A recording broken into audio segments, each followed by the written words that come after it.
Hello বন্ধুরা, good morning. নতুন আর একটা ভিডিও নিয়ে তোমাদের সামনে চলে এসেছি। সকাল সকাল উঠে সব কাজকর্ম আমার এখানে হয়ে গেছে আর ছেলেকে ওইদিকে ঘুম পাড়িয়ে দিয়েছি। চলো তোমাদেরকে একবার ছেলেকে দেখিয়ে দিই। ওই দেখো, ছেলেকে ঘুম পাড়িয়ে দিয়েছি, ছেলে চুপচাপ ঘুমাচ্ছে। তাই ভাবলাম যে গিয়ে একটু রান্না বান্নাটা তাড়াতাড়ি সেরে ফেলি। তো এখানে আমি ডাল বসিয়ে দিয়েছি। আজ করছি লাউ দিয়ে মুসুরির ডাল। তো লাউ দিয়ে মুসুরির ডালটা এখানে সেদ্ধ করতে দিয়েছি, হলুদ দিয়ে দিয়েছিলাম অল্প করে। তো তার মধ্যেই দেখো আমার ছেলে এখানে উঠে পড়ে আমাকে ডাকছিল। তো আমি গিয়ে দেখছি ও শুয়ে এইভাবে আমাকে ডাকছে কোলে ওঠার জন্য। তো তারপর ওকে আবার কোলে নিলাম, খাওয়া দাওয়া করালাম। তো তারপরে রান্নাঘরের সামনে ওকে একটু বিছানা করে শুকরিয়ে দিলাম। আর আমি ওইদিকে রান্নাবান্না করছিলাম, আর এখানে ছেলেকে কয়েকটা খেলনা দিয়ে দিয়েছি। ও শুয়ে শুয়ে হাসছিল, খেলছিল, আর ওর সাথে আমিও টুকটাক কথা বলছিলাম। ছেলে তো এখানে শুয়ে আছে, আমি এবার রান্নাবান্নাটা চলো সেরে ফেলি। প্রথমে এখানে আলুগুলো একদম ছোটো ছোটো করে কেটে নিয়েছি। তো এটা করব ভাজা আর করব ডাল। আর এখানে দেখো ভাতটাও বসিয়ে দিয়েছি। আজ শুধু লাউ দিয়ে ডাল, ভাত আর আলু ভাজাই করেছিলাম। যেহেতু গরম পড়ে গেছে, লাউ ডালটা খেতে তো খুবই ভালো লাগবে।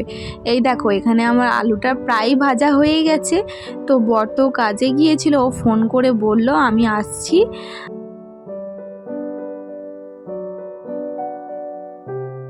আমি আজ ভেবেছিলাম যে একটু হালকা পাতলা রান্না খাবো। তো তার জন্যে আলু ভাজা, ডাল আর ভাত করেছিলাম। ও আবার দেখো কাজ থেকে আসার সময় নিয়ে এসছে মুরগির মাংস। তো মুরগির মাংসটা তাই আমি ধোবো বলে বার করেছি। আর এদিকে ছেলেকে স্নান করিয়ে সুন্দর করে সাজিয়ে দিয়ে এসে তারপর চিকেনটা করছি। ওর ইচ্ছে গেছে যে চিকেন খাবে, তো তার জন্য কাজ থেকে আসার সময় নিয়ে এসেছে, আমাকে বলেও নি। তো কি করবো বলো, আবার চিকেনটা বসাতে হলো। তো এখানে মোটামুটি চিকেনটা কষানো তো হয়ে গেছে। এইবার একটু হালকা করে জল দিয়ে দেব। চিকেনটা পাতলাভাবেই রান্না করছি, খুব একটা তেল মশলা দিইনি, দেখেই তোমরা হয়তো বুঝতে পারবে। একদম কম তেল ঝাল মশলাতে রান্না করেছি।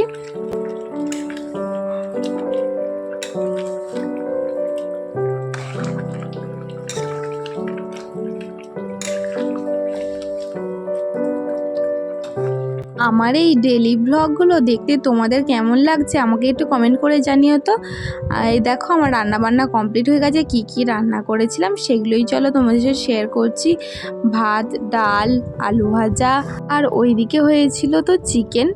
তো চিকেনটা অলমোস্ট রেডি। তারপরে আমরা খাওয়া দাওয়া করতে বসে গেছি। আর আগের দিনের ফ্রিজে একটু চাটনি ছিল আমের, তো সেটাও নিয়ে নিয়েছি। এই দেখো চিকেন। তো ওর বন্ধু তো পাশে এখানে কাজ করে, তো তার জন্য একটু চিকেন পাঠিয়ে দিলাম, তাকেও দিয়ে এসেছে। তারপরে আমরা খাওয়া দাওয়াটা করে নিয়ে দুপুরবেলা ঘুমাবো বলে শুয়েছিলাম। আর বাবা ছেলেতে দেখো কি করছে, কি দুষ্টুমিটাই না শুরু করেছে দুজন মিলে। তারপর বিকেলের দিকে ছেলে ওর পাপার সাথে ঘুরে টুরে এসে এখানে ঠাকুরের প্রসাদ ছিল, আমরা সবাই মিলে একটু একটু করে খেলাম। আর মায়ের বাড়ির ওখানে ঘোড়াছুট হচ্ছিল, তো তাই জন্য আমার ভাই একটু ভিডিও পাঠিয়েছিল, সেইগুলোও তোমাদের সাথে তাই শেয়ার করে নিলাম। আমরা তো এবছর আর যেতে পারলাম না, তোমরা তো জানোই যে ঘর শিফটিং হলো এই কিছুদিনের আগে। তো তার জন্যই এবছর আর যাইনি, বলি নেক্সট বছর যাব। তো তারপরে দেখো রাতের দিকে এখানে রুটি করছিলাম। তো গরমা গরম ফুলকো ফুলকো রুটি আর চিকেন কষা। তো রাত্রিবেলায় এটাই আমরা ডিনার করব। তো তার জন্য ঝটপট করে রুটি কটা ভেজে নিচ্ছিলাম, আর আমার জন্য করেছিলাম কয়েকটা পরোটা। তো চলো ঝটপট করে রুটিগুলো বানিয়ে নিই।